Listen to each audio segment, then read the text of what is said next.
Mayor Knos, Here? Mr. Donahue, Here. Mr. Hammond. Here. Ms. McCready is absent. Mr. McQueen is absent. Mr. O'Day. Here. Ms. Zamara. Here. Okay. Notice of this meeting was provided to the Bernardsville News, the Courier News, and the Star Ledger, filed with the municipal clerk and posted on the municipal bulletin board on December 24th, 2020. So if you would join me in saluting the flag.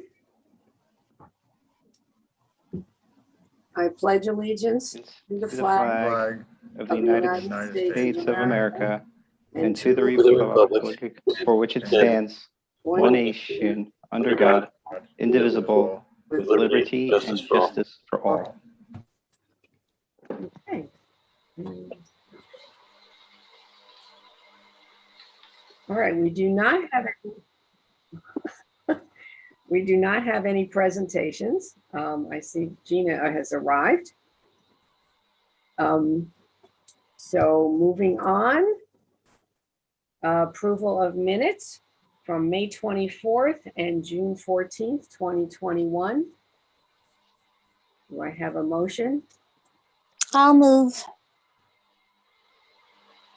Second? I'll second. Okay, all in favor? Aye. Aye. Opposed? Abstentions? All right, we now have an open session, which for the public, if you would like to make a statement or share something with us, please keep your comments to 3 minutes. Anthony will hold up a screen with a timer. And please just give your name and address. And if you can raise your hand, either in the participant list, or if that doesn't work, give me one of these. So if anyone would like to speak. I'm not seeing any hands. We will also have another public session at the end of the meeting.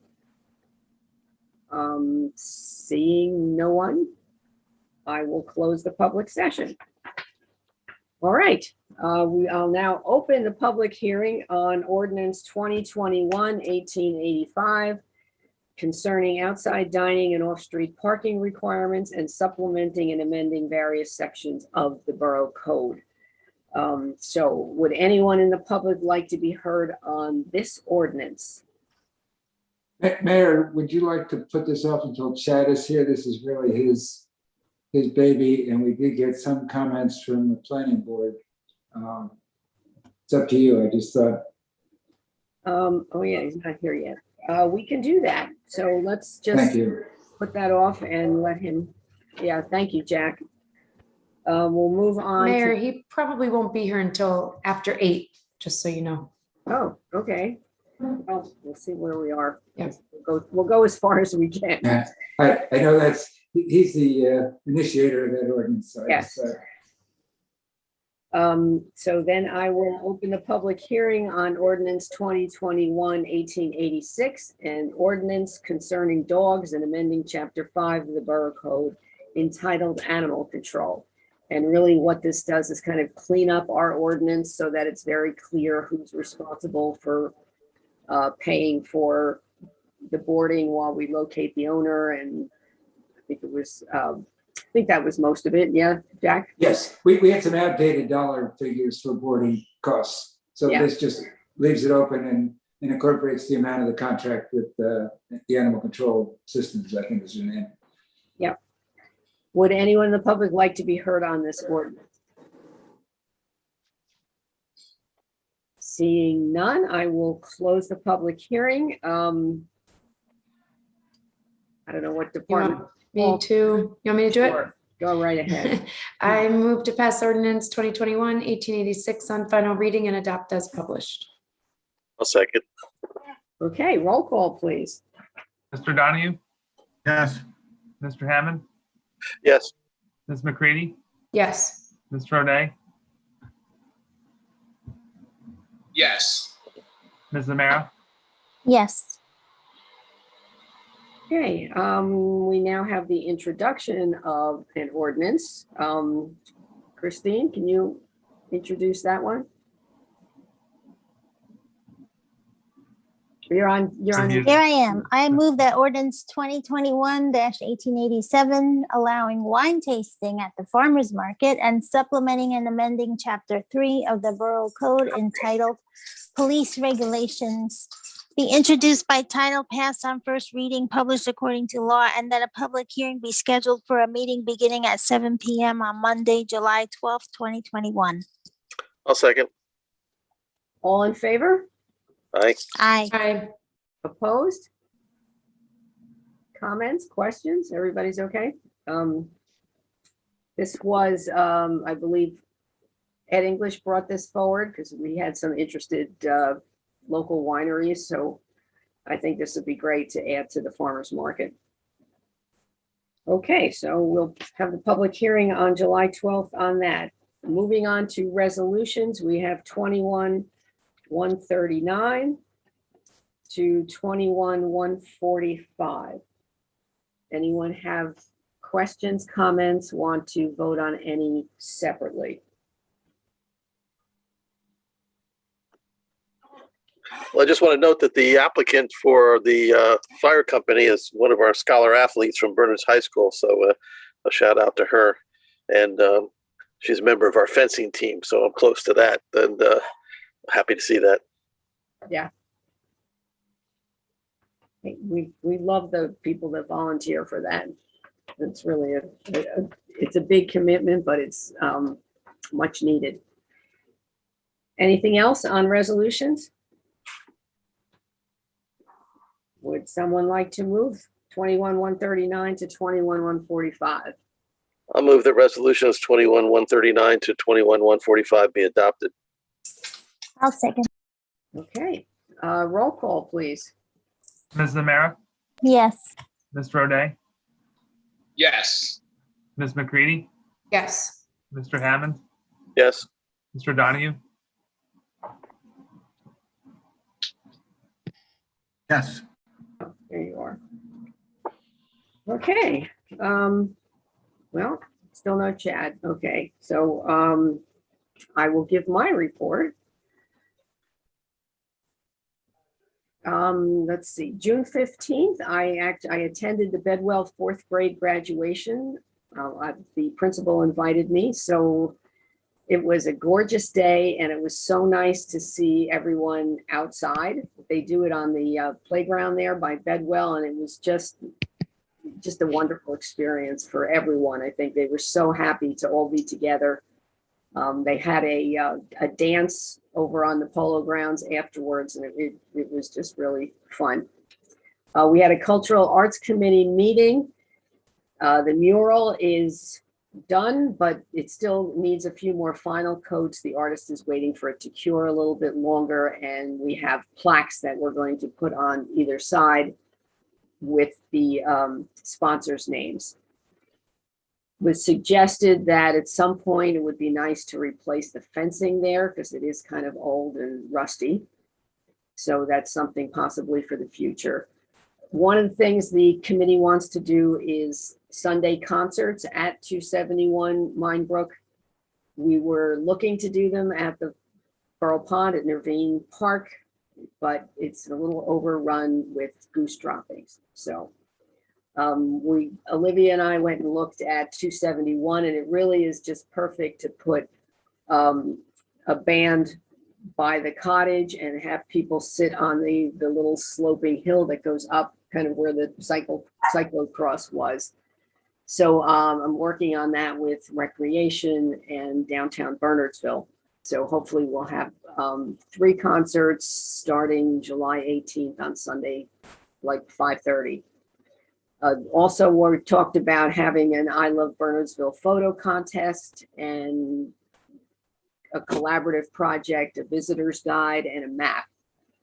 So that's what they're doing. I attended the Municipal Innovation Summit program on the American Rescue Plan, and they had some good ideas about how to use that money. And I know Leslie's on top of all of that. So They will be having the Municipal Innovation Summit in person this year at Fairleigh Dickinson on October 2nd, which is a day where different municipalities share their best practices. So it's a good opportunity to learn what other towns are doing.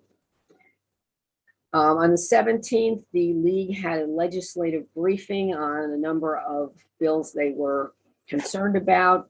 The good news is almost all of them, I think, have stalled. So thanks to their lobbying.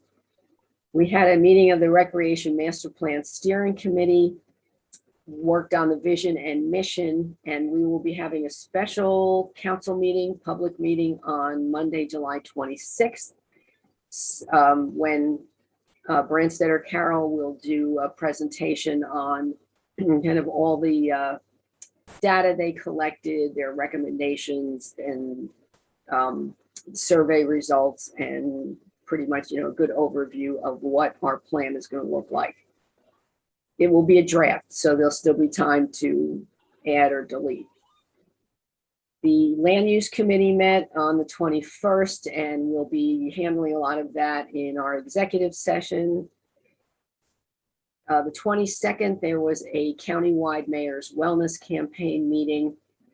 They will be coming out with a mental health toolkit for the local campaigns to use. And it's just, they do this once or twice a year where they invite the mayors from the county.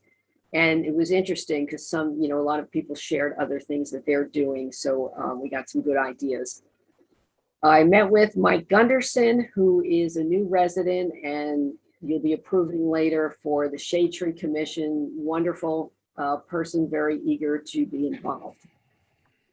In the county call, they're twice a month now. They did mention, I don't know if we asked for one. Did we ask for one of the COVID testing machines, Tom? Do you know? I'm sorry, Mayor, remind me what that is? The county had some, the machine where you can do a quick COVID test. Oh, yes, we reached out and expressed an interest.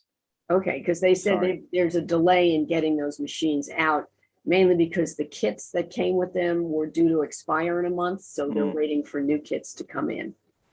Okay. I attended the Somerset County Human Services Advisory Council. Their presenter was Mark Graham from the Rutgers National Call Center. They have an amazing, I love these committees meetings because I learned so much about all the services that are offered throughout the state. They have a hope line for suicide prevention. They offer peer support services, veteran to veteran, caregivers, nurses. They just have a wonderful offering for people in need. I met with Eric Stiles of Audubon, walked the trails with him. If you haven't been there, they're lovely trails to walk. He mentioned, which I thought was fascinating, that during the pandemic, over 75% of Americans spent time outdoors in parks. And of those, 25% did so for the very first time. Pre-pandemic, tourism in New Jersey was an $18.9 billion industry and supports over 140,000 jobs and provides $1.2 billion in state and local taxes. So with that increase in use, it's really done a lot for revenue. Downtown Bernardsville had their quarterly meeting at the theater, which I attended. We talked about Main Street, a lot of the future activities coming up, which include a Labor Day 5K, the Scarecrow Walk, Trunk or Treat, Holiday Parade, Holiday Lights Contest. Lots of good ideas and programs coming up.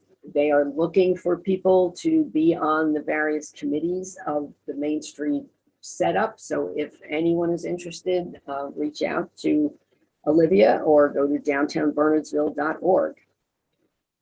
I met on the 25th with Jeff Hansen of Hampshire and the Bernards Inn to get his input on the redevelopment plan. And we're working as part of the mayor's wellness campaign. We're working on scheduling a mental health awareness training for the borough department heads as well as the mayor's wellness members hopefully in early July. The only other thing I wanted to add is this is Councilman O'Day's last meeting, and I just wanted to formally thank him for all that he has contributed to this council, to the borough. His expertise on the finance committee was extremely valuable. He always has creative ways of looking at projects and things that come up, and he has really been an asset, and he will be missed. So thank you, Tom, for being with us all this time, man. We wish you well in your future endeavors. Thank you. Well, thank you very much, Mayor. I appreciate your kind words. I had a short statement to read as well. I don't know if now's the appropriate time or if we could bring it up later.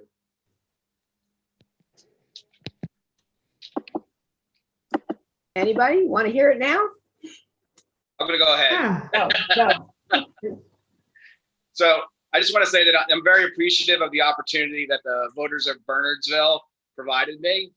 I've always strived to use facts and data to drive my decision making and to make those decisions in the best interests of the entire community. I hope that my time on the council has supported the idea that commitment and competence are more important than party affiliation. And based on that sentiment, I'd like to recognize the efforts of this council in particular and this mayor to cooperate on solutions, even when there may have been differences of opinions or approaches. I wish the borough and this council and our staff the very best going forward, and I will be supporting the work of our local government in the future. So good luck to everybody, and thank you for the opportunity to serve. Thank you. Thank you, Tom. Yeah. Tom Chernetsky, you're up. Yeah. Well, first of all, Councilman O'Day, I just want to say on behalf of the staff that you're going to be terribly missed. Your insight and your judgment and you're helping us position things properly is very much appreciated. And I'll tell you, all the department heads reached out to me to tell me that you are going to be missed for all your qualities. So thank you for your support of us. Thank you again. Yes, thank you very much. So this was not coordinated in any way, I promise you, but I wanted to lead my report and have it focused on the status of finances.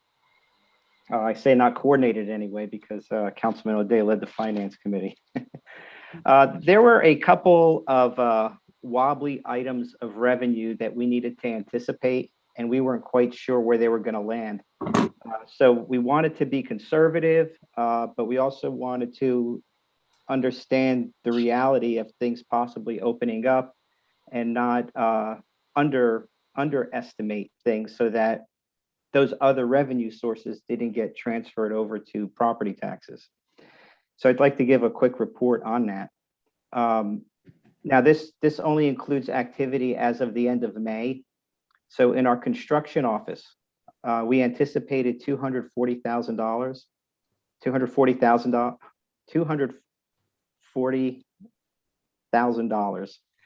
and we've achieved more than half of that as of the end of May. On the pool side, we anticipated $150,000, and we've already realized $193,000. So really good news. General fees and permits, we are again at the end of as of the end of May, we're at the halfway point where we've come up a little short, but there's still time, is on court fees, which is very much driven by traffic, and where there aren't a lot of accidents and other enforcement things. You're just gonna, and just not as many vehicles on the road, still there's going to be a drop off in that activity. And also we're getting a little bit of although it wasn't a big portion of our budget, interest on investments is off quite a bit, and that has a lot to do with the fact that our interest rate now on those funds is about 1/3 of what it was last March. But overall, in good shape. On the expenditure side, we're exactly where we need to be. So I just was happy to see all those numbers and share that with you this evening. The big activity that's going to be starting July 12th is milling and paving. So we're going to be out on Ravine, Washington, Prospect, Wynwood, White Neck, Pheasant Hill, which movie's better? Porter, and Condit. I think I missed one, Old A, as well. And then the last point I wanted to raise is if anyone is aware of a resident who is homebound and would like to arrange for COVID vaccination to be brought to the home, please reach out to the OEM department. And that's all for me, Mayor. Thank you. Did we set a date for opening Borough Hall? Yes, I'm anticipating the second week in July. Okay. Great, thank you. Okay, now we have all the monthly reports, which I did notice in the finance about the revenue from interest. That really is significantly impacted by interest rates. And I just wanted to give a thank you to Leslie. It was a new format in the finance reports, and it was very helpful, much clearer and easier to follow. So pass that on to Leslie. I think that was really well done. I will. Mayor, I didn't want to call that out just yet, but I'm glad you mentioned it. You'll be seeing those sort of changes in all the other departmental reports. Everyone was given July as the month where we would want to start showing that. Leslie came in a little early. As usual. All right, great, thank you. Do I have a motion to accept the monthly reports? I'll move. I'll second. Okay, all in favor? Aye. Aye. Any opposed? Aye. All right. Public Safety Committee, did you meet? We did meet. Am I muted? No, we did meet. And a lot of it, the topic was on staffing, because I guess 2 sergeants are retiring and the captain's promotion position, as well as having to recruit new officers. So it's some of that will run through finance, I believe. And Tom is more versed in it than I am. He was kind of hosting our Tom C. That is, I'm sorry. If I'm missing something there. Also, the crosswalk Gina was talking about, speaking of, coming from the train station to the karate place. Is that correct, Gina? Yeah. Yes, And I think that's moving ahead. Oh, good. Great. it is. It's great news. Yeah, thank you. I know people have been asking for that. The even better news is that they're not going to use any of our parking spots up to create the new crosswalk. They're able to fit it in without losing any spaces, just relocating the existing spaces. So that was additional good news on that crosswalk. So that's going to be done by DOT? Yeah, so we don't have the time frame, but hopefully it'll be done sooner rather than later. Great, thank you. Finance, you have any last reports, Tom? Yes, we did have a finance committee meeting and we discussed some of the items that Tom Chernetsky has already gone over, but we also talked about the public aid funds that are COVID related that would be coming in this year, and potential uses and restrictions that are related to that. We'll have recommendations coming forward from the finance committee throughout the year. Portion of the funds would be available towards the end of this year. Another portion of the funds would be available next year. That's the way they're being distributed. The other thing that we discussed, and it's coming up later on the agenda, is a potential idea for a referendum related to the dam remediation that's already going forward. And I'll explain it a little bit more when that item comes up. Okay, thank you. Okay. Council Organization Development and Personnel. Jeff? Yes, thank you. That met on the 16th, on June 16th. A lot of what was discussed you've already heard about. We were talking about the impact of the recently resolved police negotiations on the budget. Talked about recruiting, which Councilman Donahue just referred to, We're looking into the investigating the promotional rules for the captain positions, the lieutenants and sergeants that our business administrator is working out with Chief Valentine. Key performance indicators are being developed for the department heads, and all the department head reports are being revised to include year-to-date statistics, which I think was recently mentioned. And then lastly, we're doing research into best practices nationally in each of the areas. Oh, and I guess I left on one other thing, an effort ongoing for succession planning within the various departments. Great, thank you. Gina, Council Engineering, Technology, and Public Works. Yes, so we did meet. So the first thing I want to highlight is because of also the ad hoc train committee, and this is a topic at the Public Works as well, is we have submitted we did submit our notice of intent for quiet zones for the crosswalks, and the FRA has responded with the DOT already, and we are going to work to get a meeting together with an engineer and some of the ad hoc train committee members once we get some dates from them. So that's moving on, which is really good news. They answered very quickly, which we were all super excited about.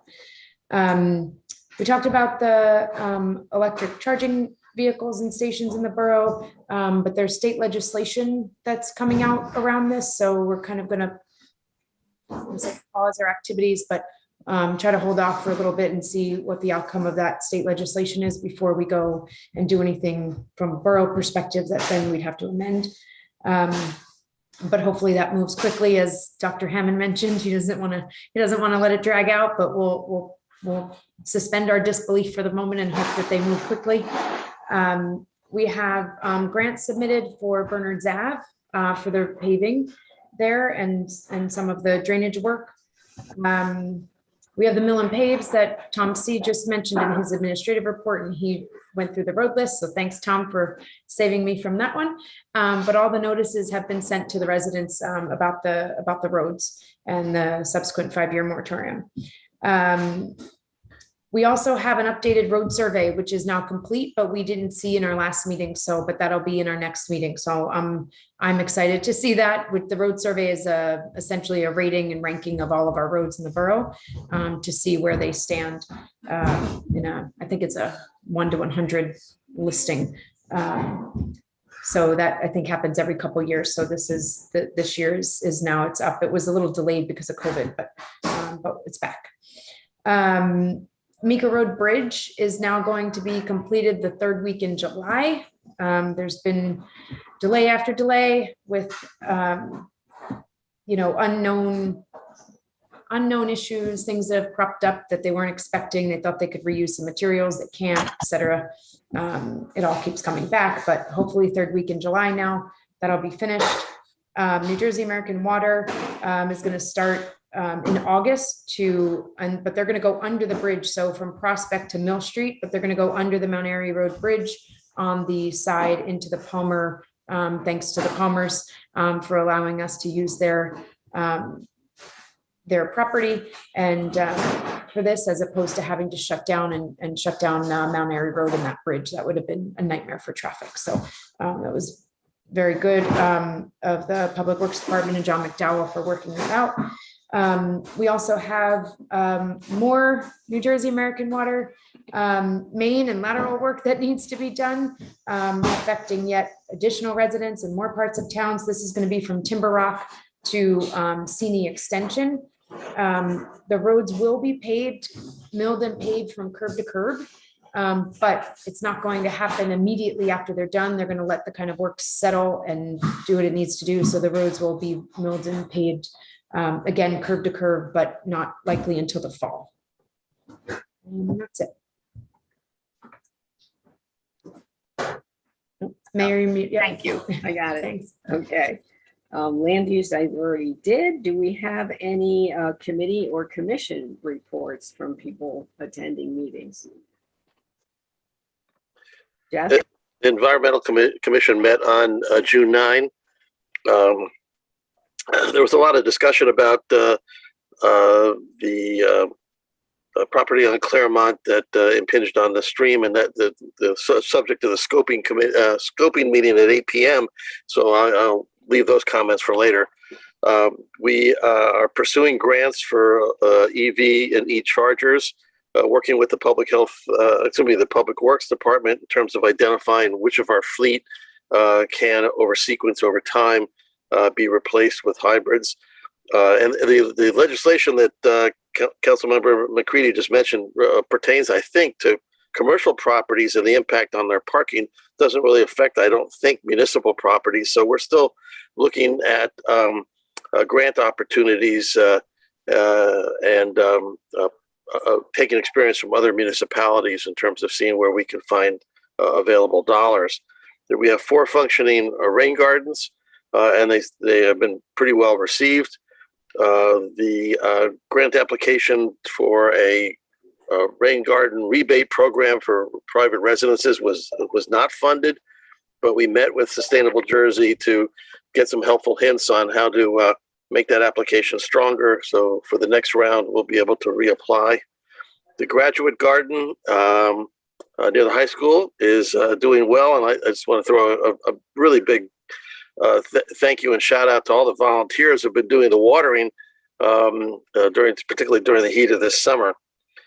We have been using our grant dollars from a Public Works grant for recycling education and graffiti cleanup. We had been working on recommendations on the Stormwater Ordinance, which will be discussed later in this meeting. And then we're developing an environmental checklist, if you will, for future projects that the Planning Board or Board of Adjustment would be able to utilize to make sure that in their deliberations that they're covering all the bases. Thank you. Anyone else? Board of Health, didn't meet, Recreation, Shade Tree. Oh, well, we got Shade Tree coming up. Nobody I else? have Library Board of Trustees met. There are some issues that they're having with building. There's actually a leak, so some people may have noticed there's like a door to the community room that's been closed. So we're working, our Public Works, John McDowell, is working very closely with the library team to get that resolved.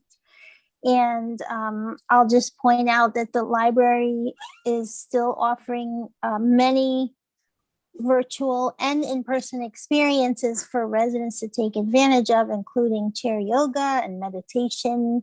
They also have cooking and cultural experiences that people can go on to their website, which is also newly designed, and register for those. They're super awesome, and they're really filling a lot of the needs of residents that may be still not out and about just yet. So just take a look at those. I encourage everyone. And I was also happy to hear and see in the monthly reports about any residents who need the vaccine can have it brought to them at their home. So I just wanted to ask Tom or any members of public safety, what is the procedure for that? If we can maybe put that on our website for people. We will. It's really just a matter of reaching out to the health department.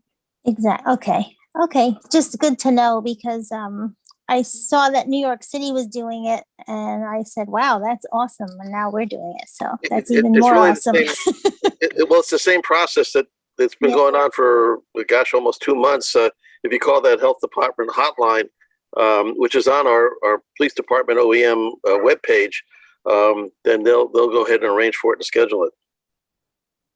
And I just also want to say thanks to Tom C. for coming to the Library Board of Trustee meeting and, introducing himself to everyone. It was very appreciated by all members. And he mentioned how wonderful it is to be able to listen to the ebooks now that the library also offers for free. So I encourage everyone to do that. You don't have to read books on the beach anymore. You can just listen to them. So that's about it. You have I didn't check out the children's one, but for adults, they have 2 services that are spectacular. Why didn't you check out the children's ones? Just kidding. All right. Anyone else have any committee meetings? Or liaison meetings, I should say. I didn't see Jeff here, so did anybody have any questions on the housing and zoning? All right. Okay, appointments to the Shade Tree Committee. I mentioned before that I met Michael Gunderson, a young family that moved here. They have 3 young children. He has a PhD in agricultural economics, very much interested in sustainability and is excited to be on the Shade Tree Committee.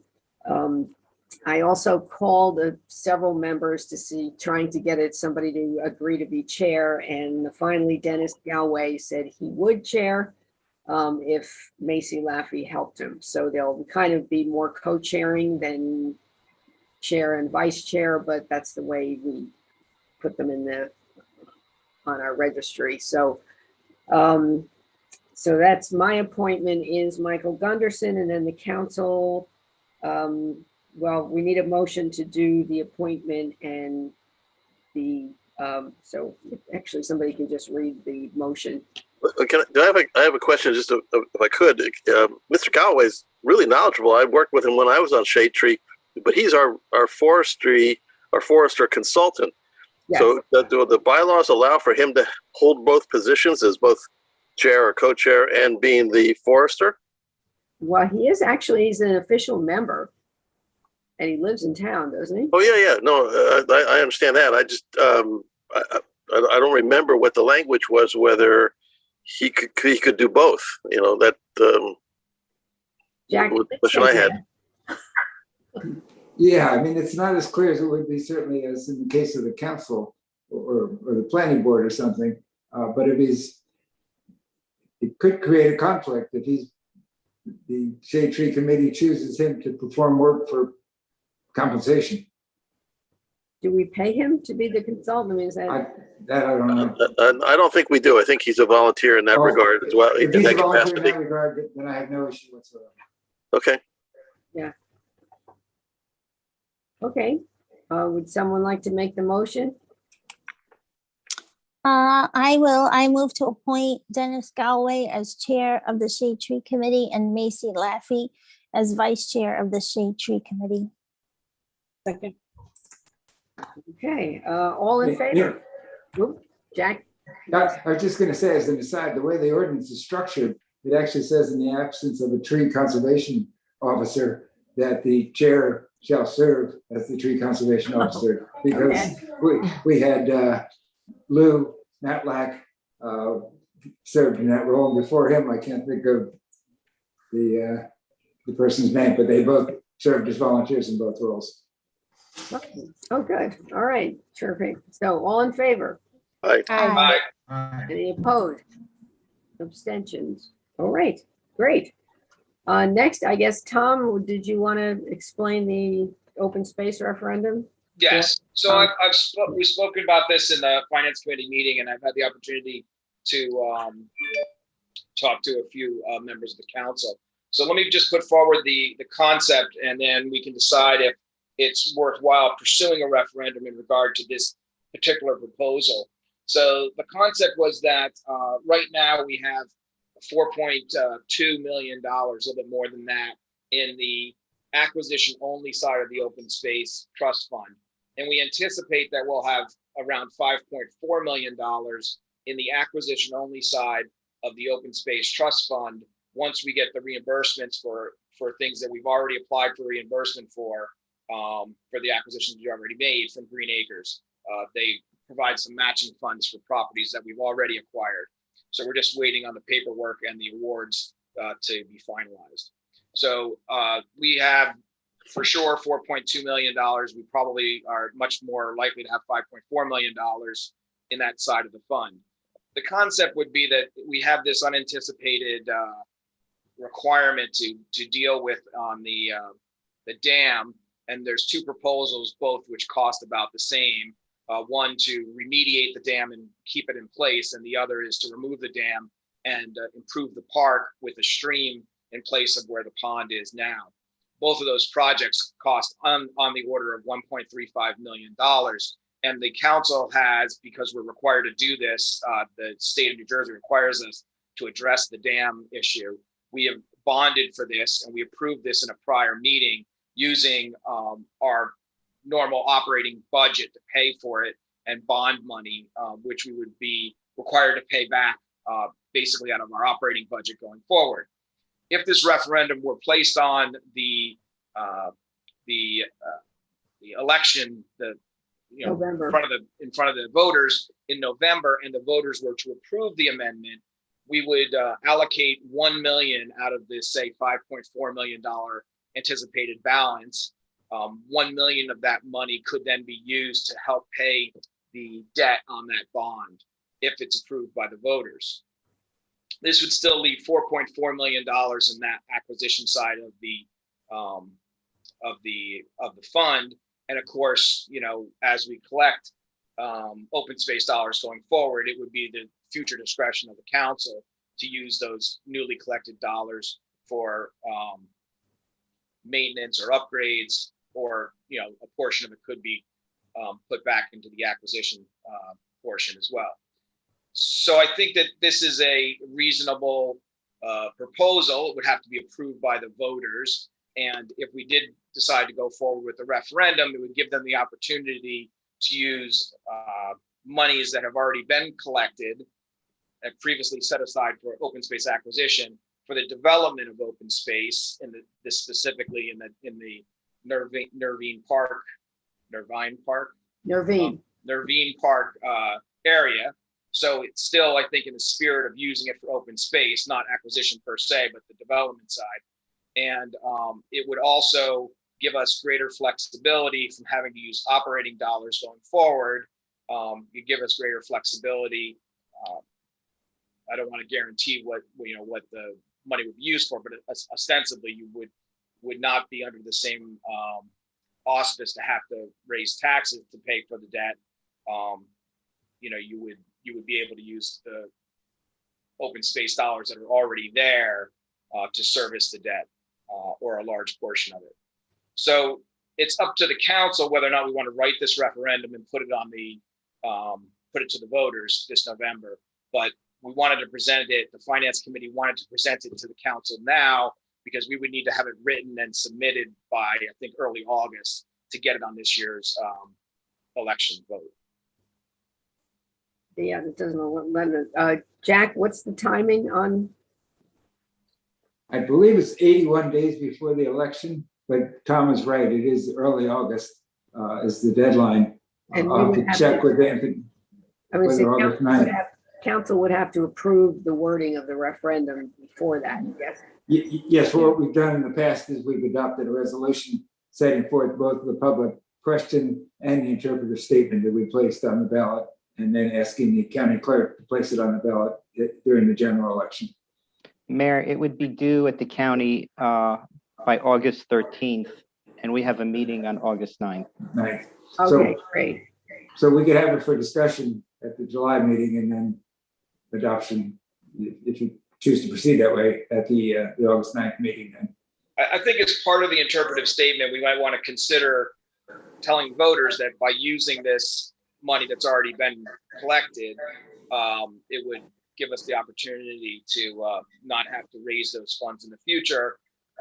Although we have, anticipated in our long-range debt service plan, we have anticipated paying for the dam. We've looked at it, we've considered it, we're planning for it, but at the same time, it would be nicer to have some more flexibility. I'm in favor of the idea in the sense of using those already existing dollars for dam, but I had two questions. One is, if we put this referendum on the ballot and then at some later time after August 13th decide we don't want to do this, because based on the recreation master plan or based on the recommendations from the dam engineers that we've hired, we plan not to remediate the dam. what happens then? Can we remove, we would just shift those dollars to removal of the dam? Well, I'll let Jack answer the question, but I think, we have to, the cost is roughly the same whether we remove or remediate the dam. Right. That doesn't really have a financial impact. The cost is roughly the same of choice A or choice B. We can't do nothing. It was, I think, the reason that we approved this and we did the original bonding. We don't have the option to do nothing because I think we're obligated by the state, I believe, to do something with the state. Oh, yeah, I understand that. We're going to do one or the other, but the question is, would the referendum allow if the use of the dollars to do either as opposed to just the dam replacement? I think we'll have to carefully craft the question and the interpretive statement so that it would. Yeah, I think the concept of the finance committee was that it would be used for either dam remediation or replacement. And the second question is, do we actually need a referendum? It's within the purview of the council, is it not, to use those discretionary dollars? No? Not discretionary. No, because our referenda in the past have been very specific as to the permitted uses and the allocation of the funds. Well, I think the difference is that this is from the 2020 forward was the referendum, and this is them proposing to use the balance that was in prior to 2020. That's correct. Right, and I think, just for clarification, the council could at its discretion use the 2020 money, the 2021 money to remediate the dam. I don't think the council, I haven't taken a straw poll or anything, but I don't think that's, the council would probably like to use the money that's been collected since the referendum that Councilwoman McCready referred to, for the things that are being recommended by the upcoming recreation master plan. This would preserve the ability to use those 2020, 2021, 2022 funds for things that are highlighted in the recreation master plan. Because it would the language could be only crafted affecting the money that had been collected in the past for acquisition only. Yeah, I think we should build flexibility into the language so it authorizes but doesn't mandate certain things. Yeah, the council may use X amount of dollars for these purposes. Exactly. So we're not bound to use only for those. If, it's another CARES Act or whatever, we get a boatload of money shows up, we could opt to keep that where it is. But just as a pure technicality, unless we're showing that revenue item in a budget and identifying what we're spending it for, if it doesn't make it into the budget, then we can't use it as the ultimate sort of backstop. well, yeah, and the money that's in that fund is what was collected before the 2020 referendum, and that could only be used for acquisition. That would be under the old ordinance. So that's why we need a referendum, because it was approved by referendum to only be used for acquisition. So we'd have to do another referendum to change that. Okay, thank you. From the finance committee, we discussed this at length, and we think that this is a good idea.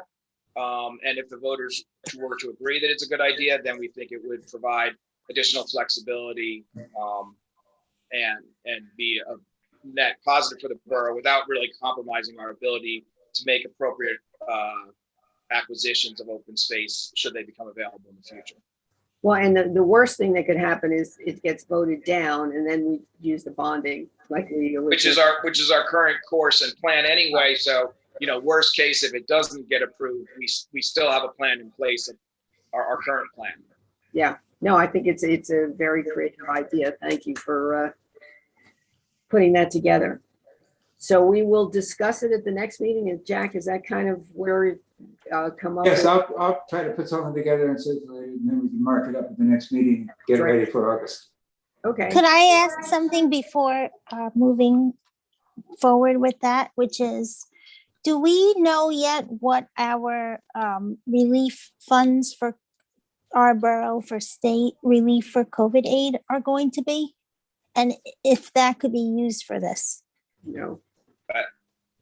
Well, we do know that Tom Chernietsky can, I think, tell us how much the money is, and then Seven something restrictions. Tom? Yeah, it's just shy of 800,000. Actually, it's like 700. I think it's 780 or 90,000. Oh, that's going to come in over two budget cycles. So this is the American Relief Act. And we are just going to, compared to other towns, we don't have the issues that they have because it falls under a certain percentage of our lost revenues. So it's just going to come into the budget, and then it becomes revenue within the budget. And then as you go about doing a budget, you identify what we're going to be doing. It's fairly simple. Yeah. But it can be used for something like this because it pertains to stormwater Absolutely. remediation or And yeah, right. any capital project. Exactly. That- So could that's we sort of- factor that into our decision in any way, or I just like to avoid, if possible, a referendum, I guess, if we don't really need to do it.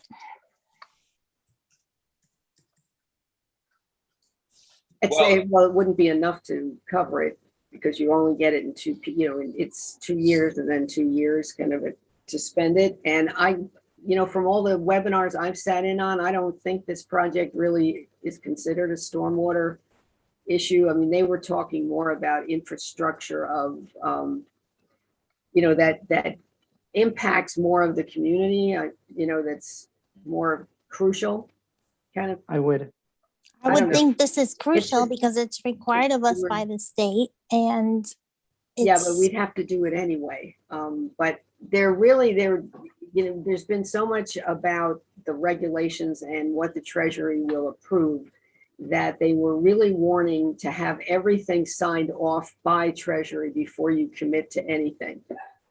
Because down the line, they can come back and say that didn't really fit the guidelines and ask for the money back, which we don't want to get into.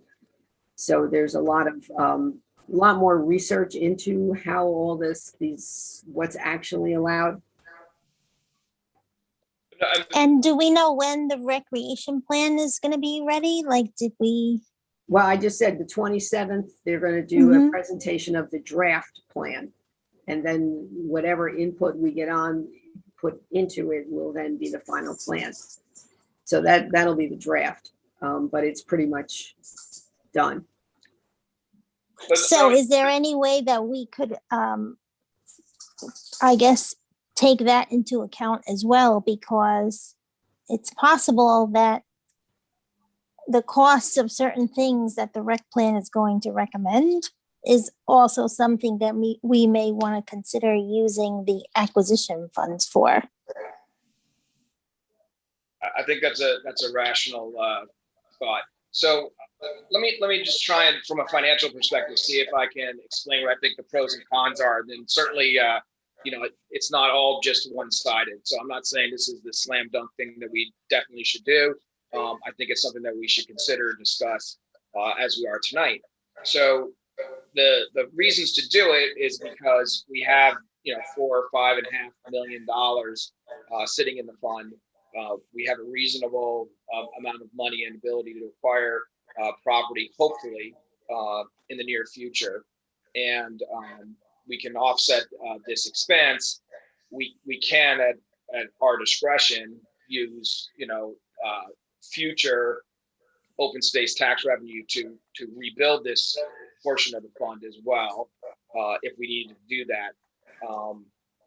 I think that the idea that is this the best use for it, the dam versus say some other recreation use, I think that's definitely a question that's worth asking. I think it creates flexibility for us, and it doesn't put us too far down any particular path.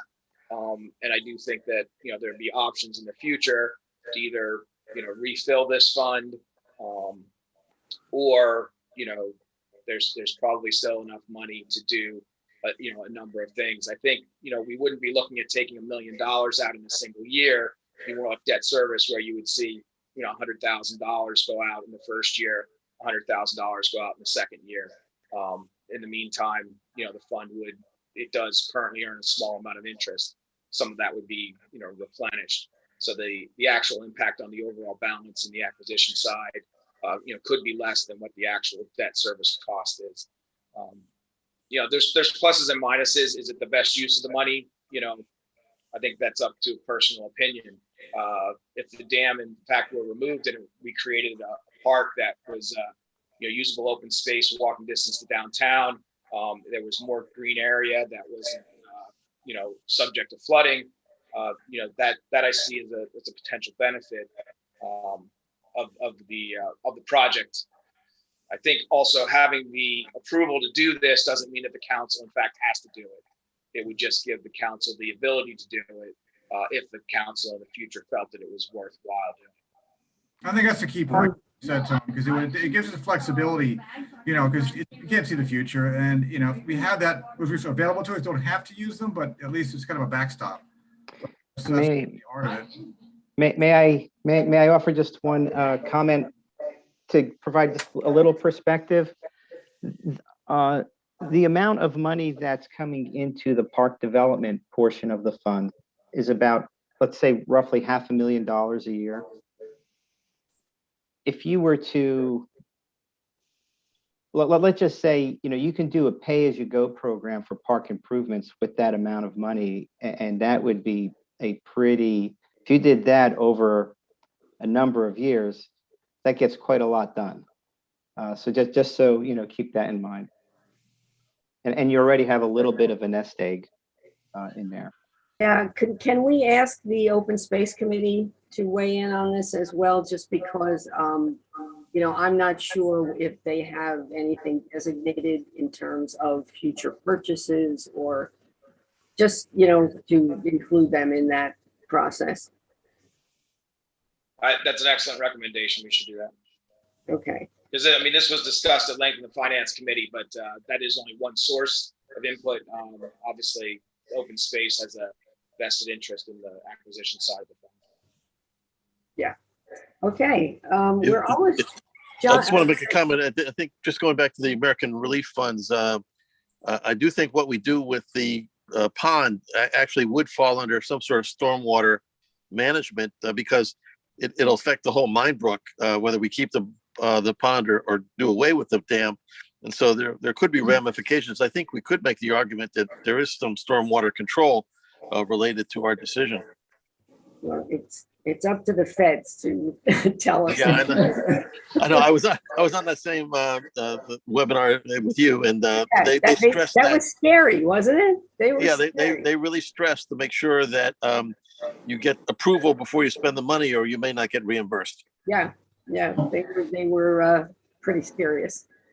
It is just about 8 o'clock. Jack, should we do the scoping? Yeah, why don't we, Mayor, recess? I've got 1 minute of, so if you can recess the council meeting, then at 8 o'clock we can open the scoping hearing, and I would be happy to lead that process. Good. I don't want. I'm a glutton for punishment. Yeah. So we need a motion to recess? Yes, please. And then to reopen upon completion of the scoping hearing. I'll second. All in favor? Aye. Aye. Okay. We should probably wait 30 seconds or whatever, and then do a motion to open the scoping hearing. Oh, then we need a on motion the to open it. Okay. Claremont Field encroachments. All right. I move to open the scoping hearing on the Claremont Field encroachments. I'll second. All in favor? Aye. Aye. I'll hold off my eye until it hits 8 o'clock. I know. Yeah. It's 8 o'clock. Aye. I got a reminder on my watch, so it's official. Okay, Jack, take it away. Yes. Okay, thanks. By way of introduction, this is what is called the Green Acres scoping hearing. The purpose of this scoping hearing is to accept public comment on what Green Acres classifies as a major disposal of parkland that is under consideration by the borough, namely the sale of 2 parcels that are part of Claremont Field, which I'll describe in greater detail, but which in the aggregate total approximately 11,481.25 square feet, or just a little less than a quarter of an acre. This was stated in the notice, but I'd like to reiterate that there'll be an open comment period for the next 2 weeks, during which time residents and other interested parties can submit written comments to Anthony Sariano, the Borough Clerk, at the Borough Hall, 166 Mine Brook Road, Bernardsville. So that's really until July 12th, which is 2 weeks after this, this meeting. If you do submit any comments to the borough clerk, you should also submit a copy to NJDEP Green Acres Program, Bureau of Legal Services and Stewardship, PO Box 412, Trenton, New Jersey, 08625-0412. All that information is contained in the notice of the scoping hearing that Anthony published, posted, put enormous signs up at the Claremont field. One of the items that has to be covered is describe the proposed disposal or diversion, including the lands affected, the total acreage of parkland to be affected, and the project for which the disposal or diversion is sought. In response to that, the borough proposes disposing 2 separate parcels that are currently part of Claremont Field, Block 69, Lot 8, but which are on the other side of the stream from the bulk of the park, and which are not accessible from the park. Neither parcel is shown on the Claremont as part of Claremont Field on the borough tax map. The parcel abutting Lot 6 is 8,366.25 square feet, or 0.192 acres, and the parcel abutting Lot 7 is 3,114.98 square feet, or 0.07185 acres, for an aggregate total of approximately 11,481.23 square feet, or approximately 0.2365 acres. The next point that has to be covered is the compelling public need that the project would fulfill, the significant public benefit it would yield, or the exceptional recreational and or conservation benefit it would provide. In response to that, the borough is giving up 0.2635 acres of land that is inaccessible to the public and that has never been used for recreation purposes. In fact, no one at the borough even knew the borough owned the subject property until all the open space was surveyed several years ago.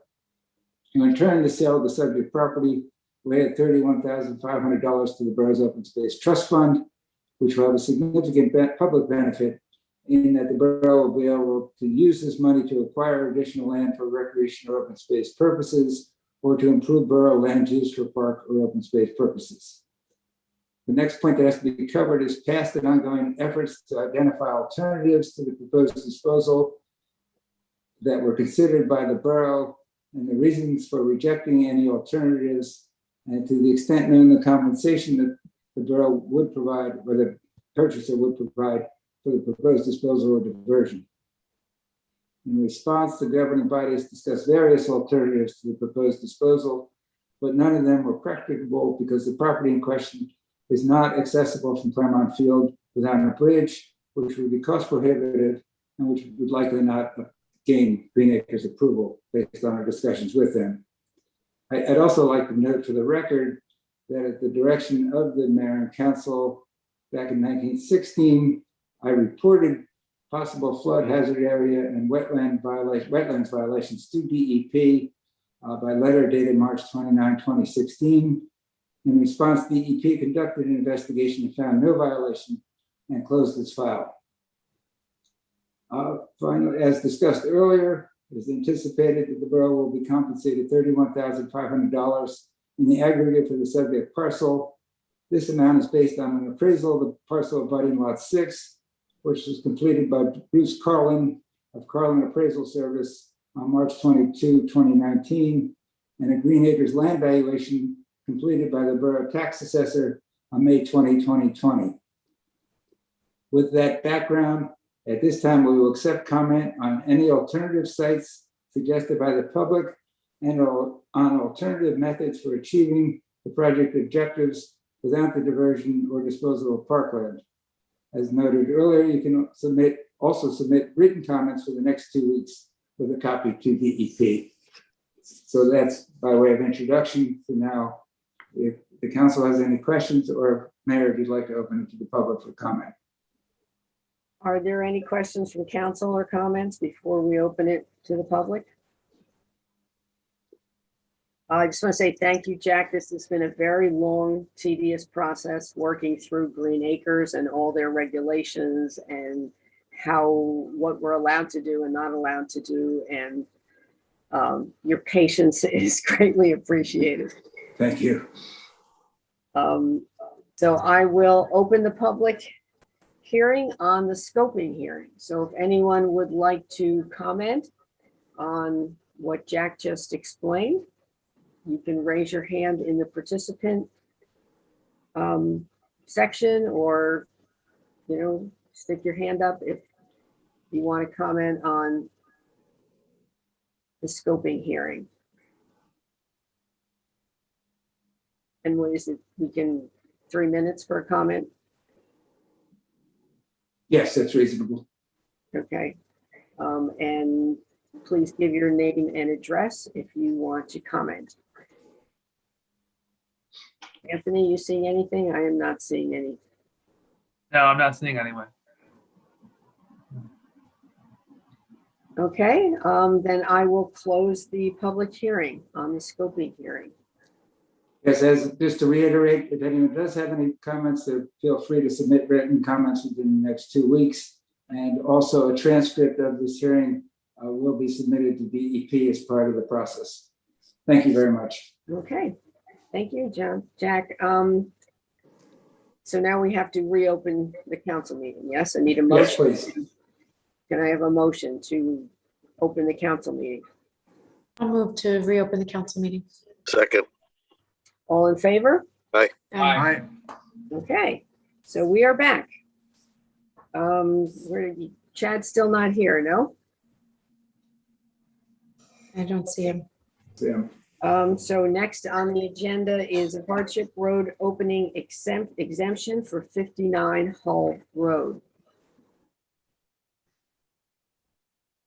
So, Mayor, just to frame this a little bit, there's 2 issues under consideration where action from council is requested. One is to actually whether or not to grant the road opening permission, give permission to actually do the road opening. And the second was a waiver request on the fee side. So 2 separate items. Okay, council comments, questions? Where does I know we addressed this a year or 2 ago. Where does that stand vis-a-vis this question? We'd be hoping to sort of front run this with sort of we thought was a well thought out and comprehensive approach to these requests.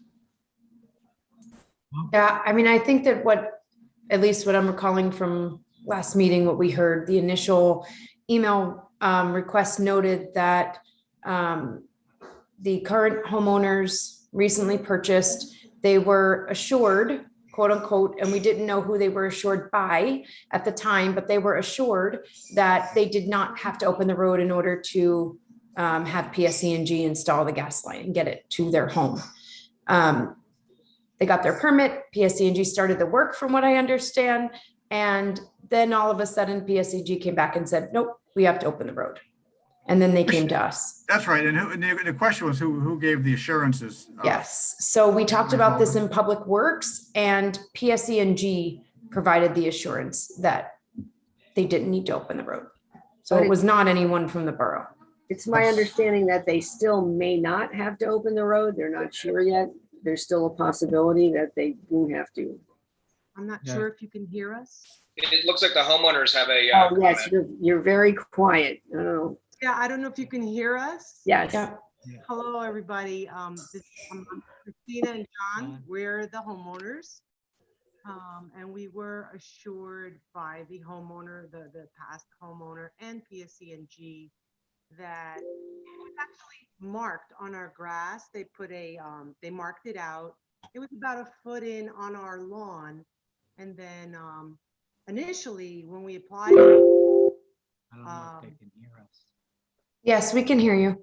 Oh, okay. so initially when we applied for this, we were denied because they thought it was way in the center of the street, but it turns out that PSE&G told us, no, it's not. It's right here. It's a foot in. They can't. So we said, okay, let's do it. And then the town denied us initially. And then we showed them plans and where it was marked out. And then they accepted our request. And we proceeded, and I went out and bought my appliances, and we hired a contractor. The PSCNG came. They had trouble finding the main to hook up. They were digging, they were looking, and then they closed it up, left, and said it's under the street. So we thought, oh no, now what do we do? Looking further into it, we talked to the supervisor for PSCNG, and he said it's about right under the street, and they said that they would not have to actually bother the street. They could tunnel under and do the connection because it's right there. This is what they told us now. We're not sure what to do now. We're a little bit stuck. We have clients. People really don't have any place to do this. All of our appliances and all, but so we're just a little bit, we're not sure what to do here. And now with asking for fees, I wasn't sure what the fees were for, the 2,500 that we wouldn't get back. So that was one of my questions, was what was that fee for, the 2,500 from the town? Anyone else want to take it? Otherwise I can. Jack is going to do it. Go ahead. Okay. Oh, I'd be happy to, sure. Yeah, that was meant to be a non-refundable fee. And the purpose at the time of the adoption of the ordinance in 2020 was to discourage people from opening up the newly paved roads. Okay, so where does I get it. I understand. And we actually moved in, we delayed our move-in date because the street was being paved. So we pushed it back a day. We moved in the day after it was paved. And somebody, pensions wanted to get gas, heat. Then we were told by the PSCNG, yes, it's there. Then the town gave us the permit. So we were all excited, went forward with our plans. And now we're stuck again, and we're not sure where we stand. And this, I was just curious as to the fee. Does it go into back to the town? Where I'm not quite sure exactly where the fee goes. Jack, where does the 2,500 go? Goes into the borough coffers. Yeah, and it was largely to prevent people from, just kind of think, hey, I want to switch to gas, and the road was just paved, and now we've got lumps and potholes. So yeah, and the idea was to try to encourage and not to, encourage people not to. We were years ago running this on a regular basis. Road gets paved, they want to put in gas, and they rip it up. Yeah. No one likes the road torn up. So, part of me says that's the rule. Part of me understands it. Have you sought any relief from PSCNG? Because it sounds like this, they should credit your bill somehow. We were going to do that. We were kind of hoping maybe the town can give a little, and then maybe they would give a little, and then because if anybody's, it was not our fault. We didn't want to open the street. It looks beautiful. We don't want to open the street.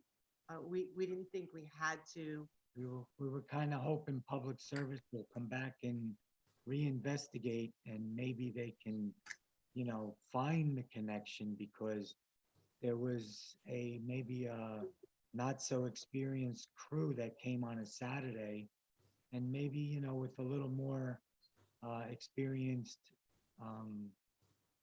workers through public service, maybe they can get to the connection, because. Yeah.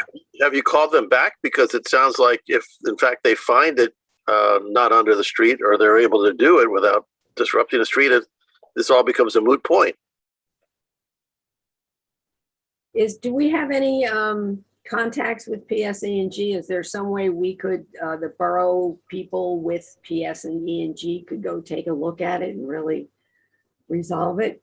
I mean, we've been in constant contact with John McDowell. Yeah.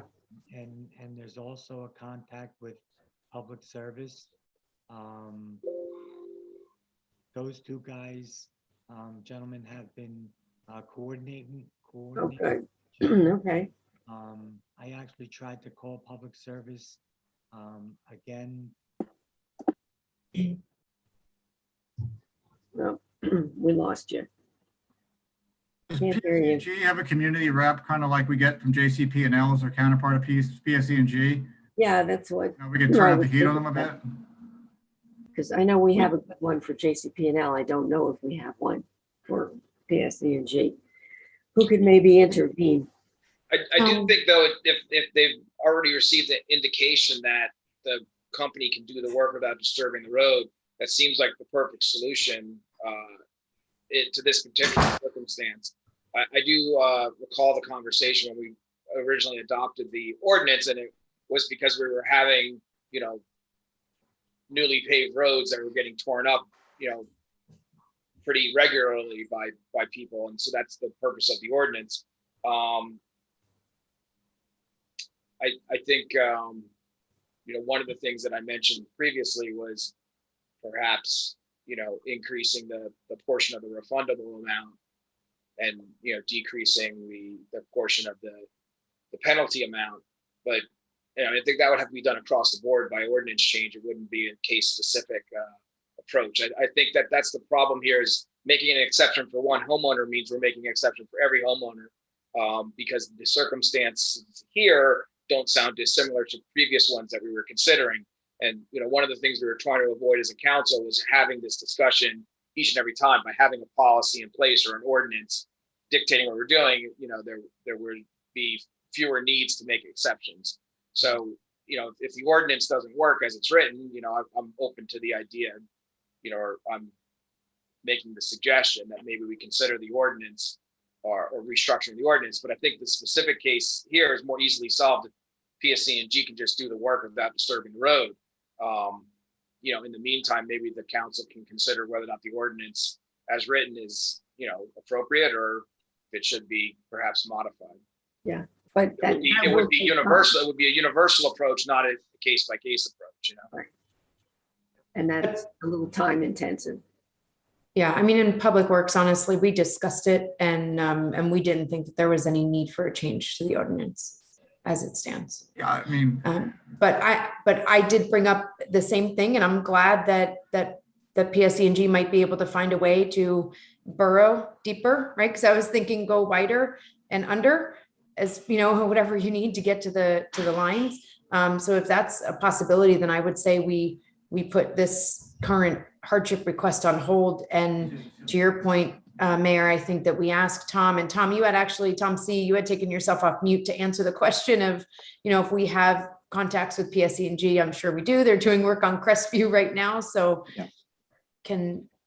Yes, we do have contacts with PSE&G, and also just a reminder to the homeowners that council's meeting again on July 12th. So maybe to what you just said, Councilwoman, if we could just hold this off until we get an answer from them, and then perhaps revisit it after, and also give us a chance to speak to the representatives. Okay, does that work for you? Sure. Okay.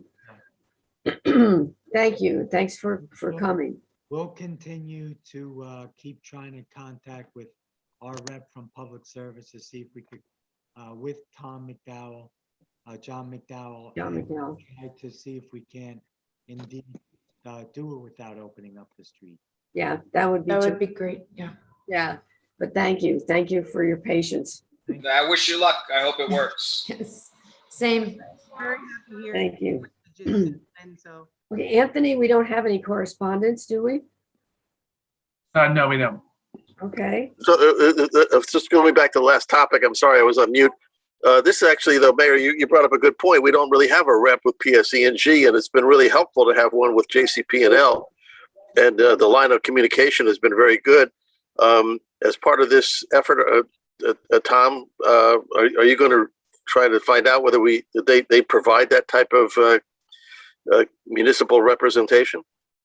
We have contacts for emergency management purposes, and that's typically comes out of their government relations office. So that's who I'm going to reach out to.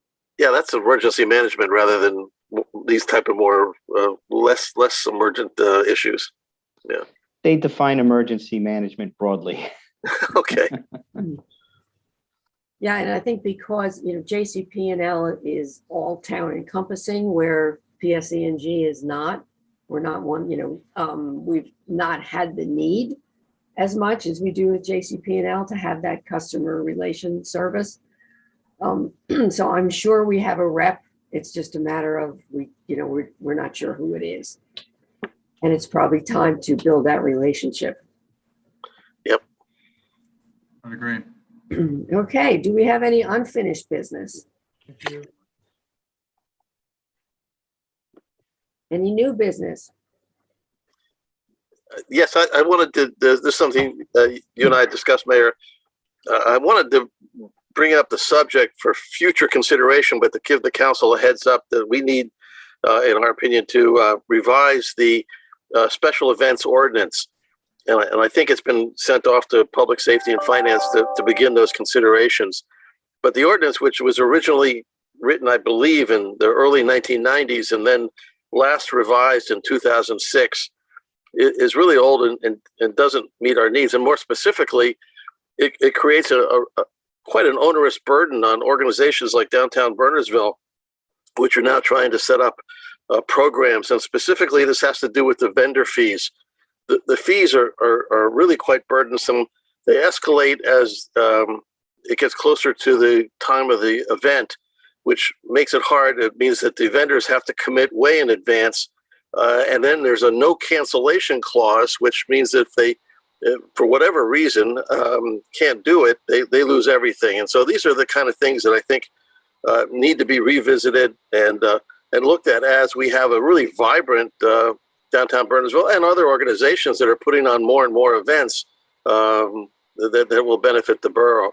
So I wanted to say that, in keeping with our approach to ordinance revision, that this is going to be coming down the pike, and hopefully we'll have some language to consider at the next meeting. But in terms of the short term, ask the council if there's any kind of relief that we can give immediately to Downtown Bernardsville on some of these vendor fees, so that they can go ahead and plan and recruit sponsors for the I Love Bernardsville 5K, which is going to be over Labor Day. So that's rather imminent.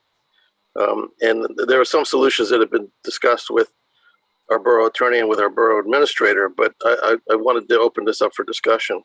Whether we could either waive the fees, Jack, tell me whether there are things that can't be done, or whether we can say that since the intent of the ordinance would seem to have been directed towards things like carnivals, that this sort of falls outside purview. The ordinance was directed towards people who are paying a fee, which using borough property, and in this case, the vendors may not be using borough property. We're working with the Board of Education to use the high school parking lot.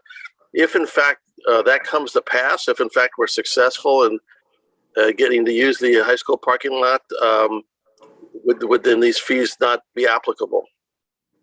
Yeah, I think that latter approach is the best one, because the only connection then with the borough would be the race itself would be on borough streets, but that's not actually a special event that would require a permit because it doesn't involve vendors and things of that nature. So I think that would be the best scenario we could follow.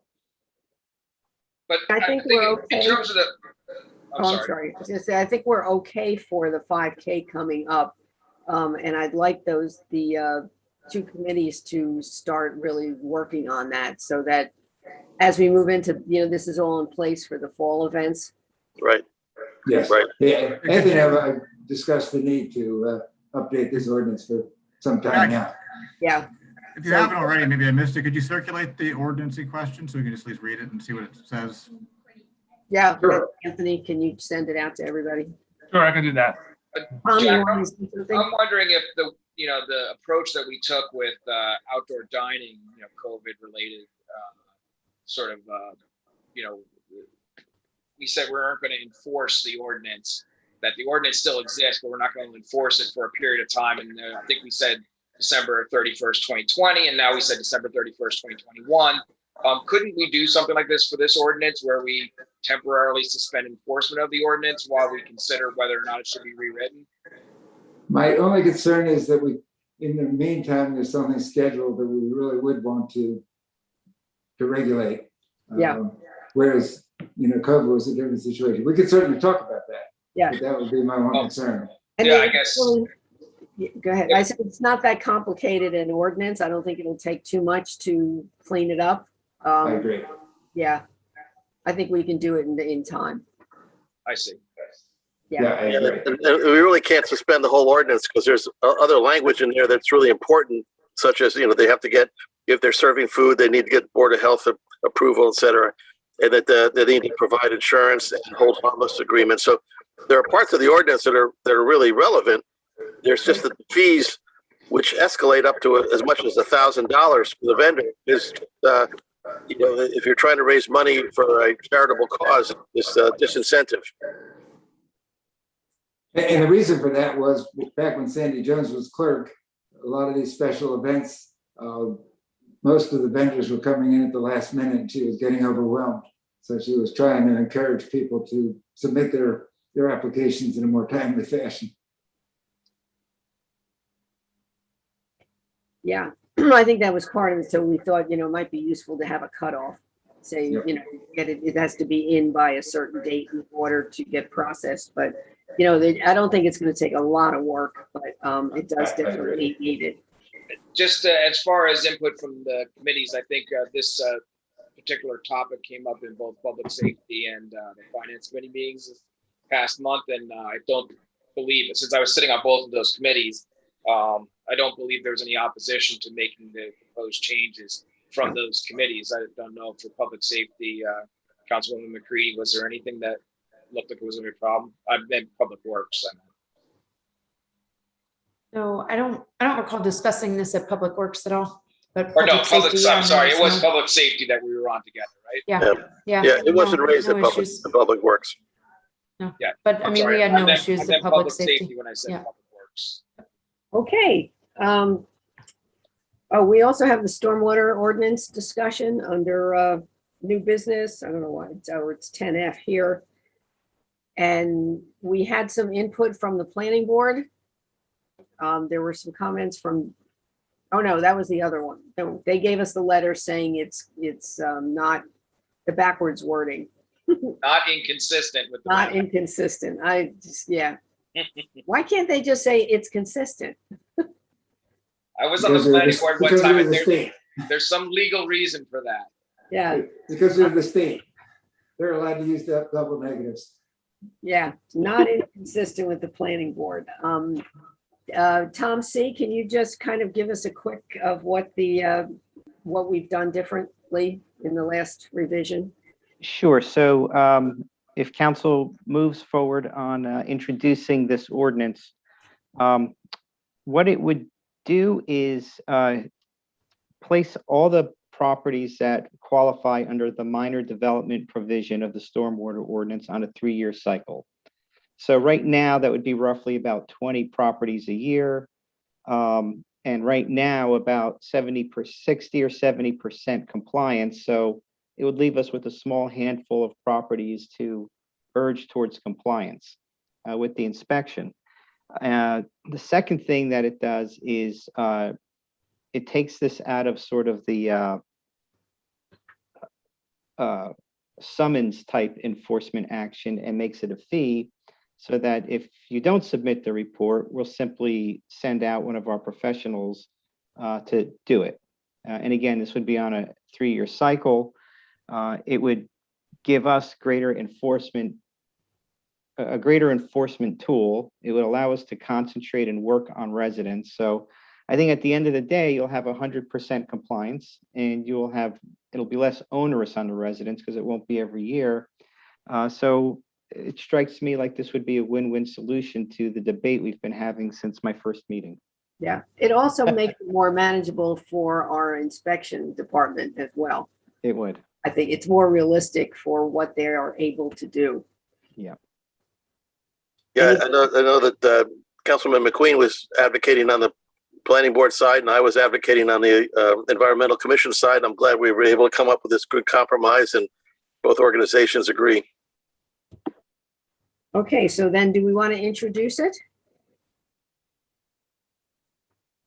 I'll Yeah. introduce it. I move that ordinance 2021-1888, amending stormwater regulations, be introduced by title, passed on first reading, published according to law, and that a public hearing be scheduled for a meeting beginning at 7 p.m. on, July 12th? The only thing with On- July 12th is the planning board has to review this Oh, since it yes. amends the zoning code, and they don't, Frank told me they don't meet until later on in July. It will be after July 12th. So that would actually push us to the August 9th meeting if we were going Okay. to do that. All right, so to be, public hearing be scheduled for a meeting beginning at 7 p.m. on August Ninth. 9th, 2021. okay. Second. Do you have a second? Yes, was that you, Jeff? Yeah. Yes. Okay, all in favor? Aye. Opposed? Okay, actually, we still have to go back to, Chad's still not here, and we did not do our outside dining. So, I think we're going to have to discuss it even in his absence. so I'm gonna have to open the public hearing on that. We have a couple of other things under new business on the Yeah. agenda, just so you Oh, know. we do? Did I miss Yeah. them? That's Yeah, all right. next page. Oh, the Yeah. shared service agreement. I'm sorry. That and deer management, yeah. Yeah, okay, sorry, missed that. So with the shared service is a resolution. Tom, you had suggested, we don't have the final contract, so can we hold this or approve it with legal review or something? Yeah, Pending legal and administrative review. Yeah, so if Jack, you're comfortable with that, we were waiting for the CFO from our partner municipality to return from leave, because we had a couple technicalities for example, we wanted monthly statements because they'll be collecting all the fees. Yeah, I'm comfortable with that as long as the council is. Yeah, okay. So he has to bring it back to his administration and have his lawyer be okay with it. So then we'll get it for council approval. So if we get it and you're okay and I'm okay, then yeah, we would appreciate having it in place for July 1st. Okay, so I'll move resolution 21-146 to be approved pending administrative and legal approval. okay, After, I don't know, is that it? Yeah, good. Thank you. Roll call. Mr. Donahue, Yes. Mr. Hammond, Yes. Ms. McCready, Yes. Mr. O'Day, Yes. Ms. Zamara. Yes, Okay, we have deer management. We did get a report from Ed English. I see he's here. The only question I had, I know we had talked about Laurelwood, taking Laurelwood off that we had gone back and forth on that, on the list of sites. I'm not aware of that. Last time. It went back and forth. I don't know if we ever really did any, because I think some of the residents were nervous about it because it goes through the neighborhood. we took it off. It's not on the list on page 107. Oh, I thought it was still there. Did I? Oh, it is there. Burrow Springs and Laurelwood. Yeah, I know. I remember having this discussion and I couldn't remember where we left it. Yeah, I think we need to take that off. Okay. All right, that's not a problem then. I thought we had resolved it, but okay, yeah. And the only reason the hunt starts in the deer management, I should say, starts in September 12th. But getting all the paperwork in time, I thought if we could get the Warren Blue Ridge to know that we wanted to start, that then we wouldn't have any paperwork snafu, because I know there was a little delay with Somerset Parks. But so that's the only reason I brought it up early. Can we And add? I think 261 Claremont has to come off too. That's 261, I don't think is on there. 251. It says is, right? pending. Pending. Yeah. It's no I'm longer sorry. pending. Correct. That has to come off. Yes. So one of the things I submitted quickly in the Deer Management Report was more or less a placeholder, just to say, all right, is Warren Blue Ridge, are there? They functioned well during COVID. Not as well as they might have, but they did function well, and I thought they deserved another chance to start. So unfortunately, some of the roster's not up to date. A number of things have to be up to date. So if you could approve it, that they could begin, knowing that these the proper forms would all be put in before at the next meeting at the 12th. Can we add 271 Minebrook? I thought you weren't. Yes, we can. Sure. That would be great. I think we remove Laurelwood and add 271 Minebrook. Perfect. Okay, that's easy. Is everyone okay with that? We all good with letting Ed move ahead? Do we need to do a formal anything? Do we usually do a resolution, Jack? I think we can do that at the next meeting. That'll give me enough time, Ed, right? As long as you have consensus tonight. Consensus tonight, you okay with that? Yes. Okay. All right. You are good. You're good to go. Thank you. Okay, thank you for your work on this. Okay. So now I guess we have to go back to the public hearing on We still have an open session. okay, you want to do that? I know, I just texted him. I don't know if he's coming. I haven't need an answer me.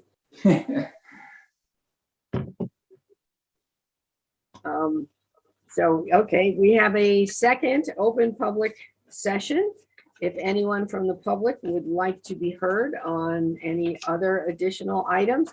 He's here.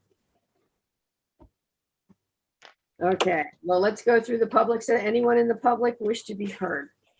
Please either raise your hand on the participant screen. I think that's where it is, or on the chat screen. We don't have a chat. Reaction, it's the reactions button. Or give me a high five. I am not seeing any. So I will close the public session. And welcome, Chad. Love the hat. Literally just, I'm sorry I'm dirty. I just walked off the field. Perfect timing, actually. Yep, actually, we held this off just for you. So get on there and you can hold on. I'm going to open the public hearing on Ordinance 2021-1885 concerning outside dining and off-street parking requirements and supplementing and amending various sections of the Borough Code.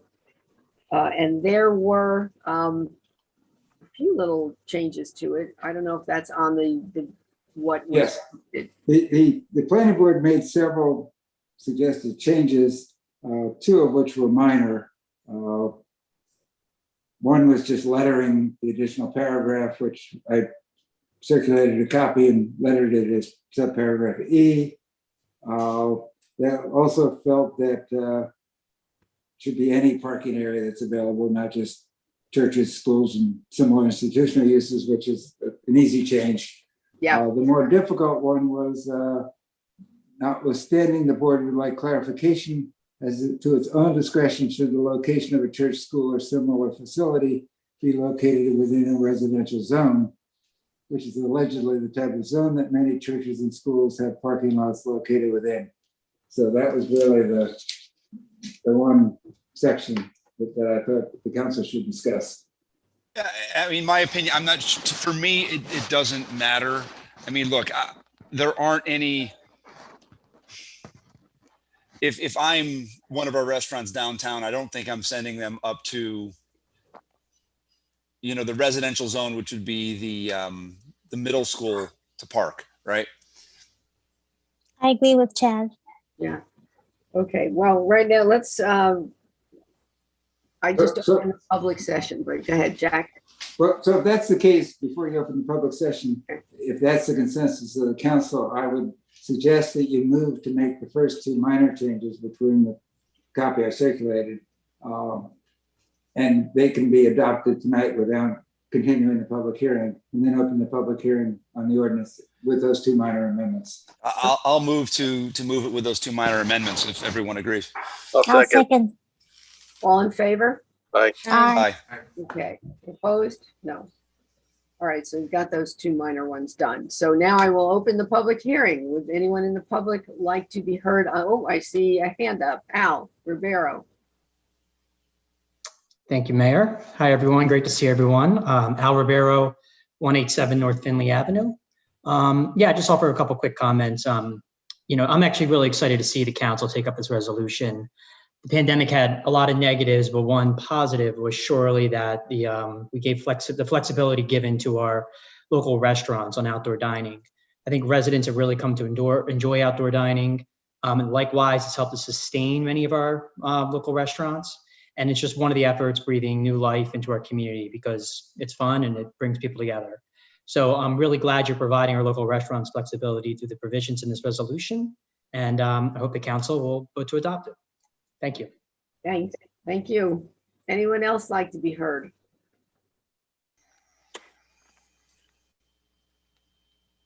Seeing none? Oh, Olivia, did you want to say something? No, okay. I will close the public session. And I guess now we need to discuss the planning board's comments.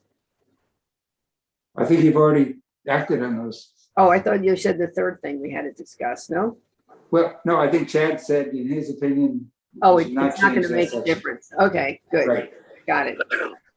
All right. So, And I do know, just for the record, that the version that we did send to the planning board had been reviewed and revised slightly by Borough Planner John Zabel. yes, I saw his comments. So Chad, would you like to move this? I will. Just give me 1 second. I'm still getting myself oriented, Mayor. Finding the ordinance here. I would move to pass ordinance 2021-1885 on final reading and adopt as published. Second. Okay, and I just want to say thank you, Adopt Chad. as amended, I'm sorry. As amended, yes. Thank you. Yeah, Thank you, Jack. Still second it. Thank you to Chad for championing this. I'll get the word out. You're heading. Okay, roll call, please. Ms. Zamara, Yes. Mr. O'Day, Yes. Mr. McQueen, Yes. Ms. McCready, Yes. Mr. Hammond, Yes. Mr. Donahue. Yes. All right. And thank you, Tom and team in the borough for helping to make this as painless and as efficient as we can. Okay, we are now ready for closed session. Yes? Do I have a motion? We'll move to go to executive session. Are we coming out or I don't believe so, right? We won't be back to do anything. Okay. No. Thank you. Did I have a second? I'll second. All right. All in favor? Aye. Aye. Aye. We are now in executive session. We will take a 2-minute, 3-minute break, whatever.